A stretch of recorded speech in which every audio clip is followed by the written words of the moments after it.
the Salvation Army Adelaide Congress Hall for this lovely day of the week, whatever day you're watching it. We're here to talk to you today about our Discipleship Experiment that we're starting as a church. You may have received a little pack in your Easter delivery from our Easter bunnies, or you may want to download the copy that will be under this video and just very shortly. And we just want to talk to you a little bit about it, how it goes through, and how we as a church are going to do it. Yeah, so we're asking you as a church now, we're really encouraging you, since we can't meet at the church, to be the church at this time. And that's one of the reasons why we haven't gone online with a big church service or anything, because we really feel that God is calling us to be his disciples out in the world at this time, or even from our isolation. So we're asking you over this period to engage in this process, which is asking us to learn, to act, and to build together as his people. And that's about being intentional, isn't it? Yeah, 100%. We need to be intentional in terms of what we're learning in the scriptures as we learn to build that and act and build that together. Yeah, and it's called an experiment because that's what it is. It's something that we're going to try.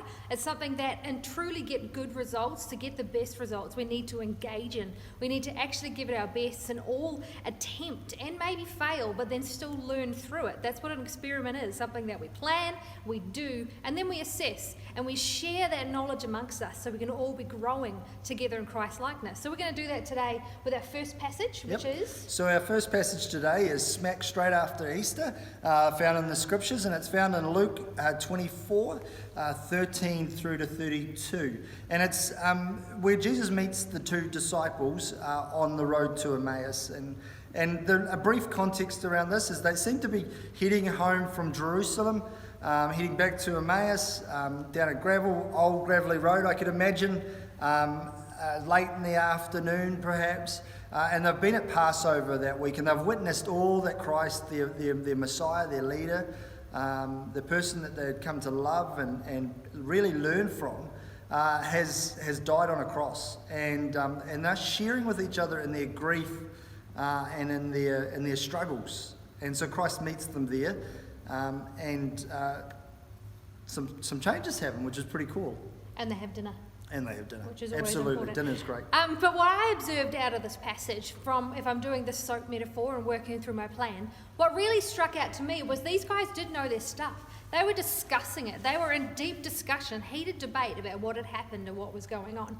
And then when Jesus came along the road, he was actually talking to them. These guys knew their stuff, but still Jesus is like, "You're foolish. You're thick-headed. Do you not actually believe what you have seen and what you have heard? How can it miss the gap between your head and your heart?" He calls them thick-headed, I think is great. Because sometimes we're all a bit thick-headed when we read and don't actually apply what we're doing. So these guys, when Jesus was intending to actually go on down the road, they said, no, you are helping us. Come, sit, stay, be with us. So that's one of the things that stuck out for me. One of the things that really stuck out for me when I first read it through was the way that their grief turned to joy by the end of the passage. I love it how Christ has this way of flipping whatever our worlds are upside down. And so it really stuck out to me at this time as we often find ourselves hooked into conversations as what was or what has been, or wishing that something would come back.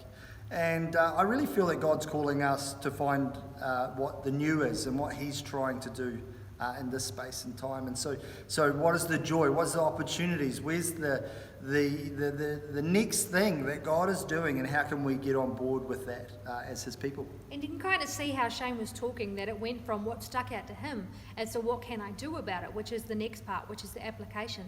So for me, with Jesus calling them thick-headed and then them begging him to stay, it's about when we ask questions, it's okay to ask questions. It's okay to dig deeper and to seek those answers, because Jesus is there to answer. And so for my application this week, and if I give you a ring this week, we'll be talking about these sorts of things, is what are you spending time with Jesus doing? Are you asking him questions? Are you asking him for something? Or just sitting and being with him, allowing him to challenge you and saying, you're being a bit thick-headed about this. How's it moved from your head to your heart? How are you applying that truth to your life rather than thinking it's a good idea? What difference is that making in what you are actually doing? There's a lovely verse in there. It says that, did we not realize our hearts were burning when he was explaining the scriptures to us? So my questions as we talk through this week with the people in our church will be, what is burning in your heart that Jesus is doing when you're reading these passages? What are you going to do about it?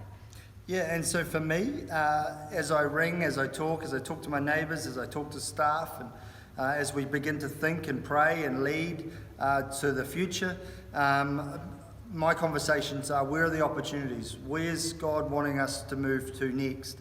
I don't want us to be stuck in what was, but what could be, and really see the fruit as we talk about as Christians, see the fruit that comes from that as people find their identity and their security and their joy and their passion just start to bloom as they find that within Christ and what He's asking them to do.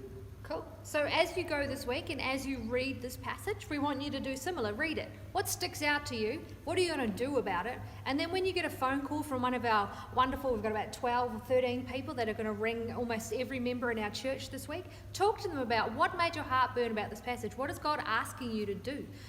Whether He's asking you to bring joy to situations or to dig deep and ask more questions or whatever He's leading you to, talk about it. Try it. Be willing to fail at it and grow through it. And we, as Shane said, are really expecting great fruit to come from this as people grow in their relationships with Him. Yeah, we've got a number of Zoom Bible studies up and running now, which is great.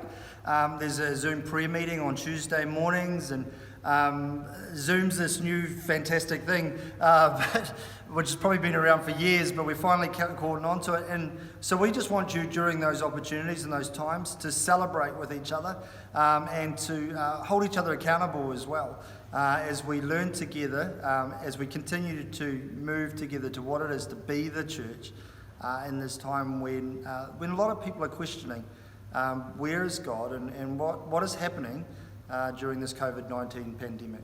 So God bless you. Thank you for listening in with us, and have a great week. We will be praying for you, and we wish you all the best and have a lot of fun with it. Amen. Have a good week.